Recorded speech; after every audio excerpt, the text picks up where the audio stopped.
Kapidongski TV. Andan din po si Kapidongski. Kaya taga si Kapidongski, taga Padada yan eh. Nabudulusor, Kapidongski. Kapidongski, shout out. Hala, grabe, totoo kaya ito pabahay ni Erica ng pinagawa ng mga supporters may problema raw kaya walang update na po. Paano na ito? Pero bago po tayo mag-iisip ng masama, please watch the video hanggang matapos bago tayo mag-comment ng bad or good. Alam naman natin na kahit hindi na nakikita si Baby Girl Erica sa mga vlog pero ang daming pa rin supporters na nagmamahal sa kanya at isa na dito ang page na ito na iLovers page at itong page na ito ay sila ang nagbigay ng pabahay kay Erica sa pangunguna ng mga admin nila. Shoutout po pala sa lahat ng admin dito, special mention. Ian Milano, Chen Ching, Jasmine Miles, Tats K. Rose, Duray Jane, Gina MM, Kuya Barbs. Salamat mga idol sa walang sawang pagmamahal at suporta kay Baby Girl Erica.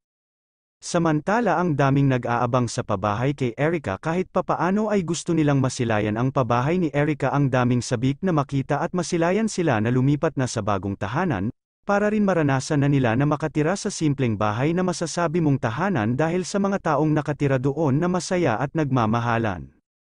Pero bakit may nagsasabing may problema raw sa bahay ni Erica kaya wala ng update? Sa isang video ni Kuya Barbero dito ko nalaman na tapos na ang pabahay kay Erica at sa kanyang pamilya at ang kulang na lang ay mga kagamitan sa bagong tahanan ni Erica. Pero I'm sure hindi ito pabayaan ng iLovers page at ayon nga sa isang admin dito na nakausap ko na si Miss Ian, ang mga gamit pala sa pabahay kay Erica ay kanya-kanya silang bibili ng mga gamit kay Erica. Super saludo talaga ako sa inyo mga idol dahil kahit wala kayong mga YouTube channel, sarili ninyong mga pera ang inyong mga ginamit para tulungan si Erica. Kaya si Lord na ang baalang magbalik ng leglig at siksik at umaapaw na blessing sa inyo mga idol. At ito lang masasabi ko sa inyo mga idol sa nagsasabing may problema pabahay ni Erica kaya hindi pa tapos. Hoy, ang problema sa pabahay ni Erica ang mga marites dahil nag-aabang kayo para pagchismisan nyo na naman at hanapan ng mali si Erica. Hindi talaga kayo nagsawa sa pangbuburot ninyo sa taong walang kalaban-laban. Hoy mga taong akala mo perpekto sa buhay nila bago kayo maglabas ng masasamang salita na katulad sa amoy ng mabaho ninyong mga bibig. Tingnan nyo muna mga sarili ninyo bago kayo manghusga ng ibang tao.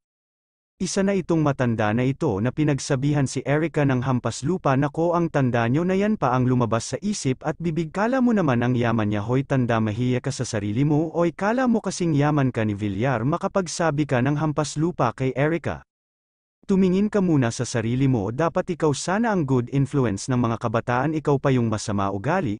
Kung ganyan man lang ang ugali mo, huwag ka nang magsimba. Hindi ka nahiya sa sarili mo, pasimba-simba ka tapos sama ng ugali mo. Kala mo naman kilala siya ni Erica. Pasensya na kayo mga idol dahil medyo umigting talaga tayong ako sa pinagsasabi niya kay Erica at hindi talaga ako nakapagtiis. Nag-stalk ako sa kanyang FB at ito pala mukha. Kayo mga idol, ano ang masasabi ninyo sa matandang ito? Comment down below at ating pag-usapan.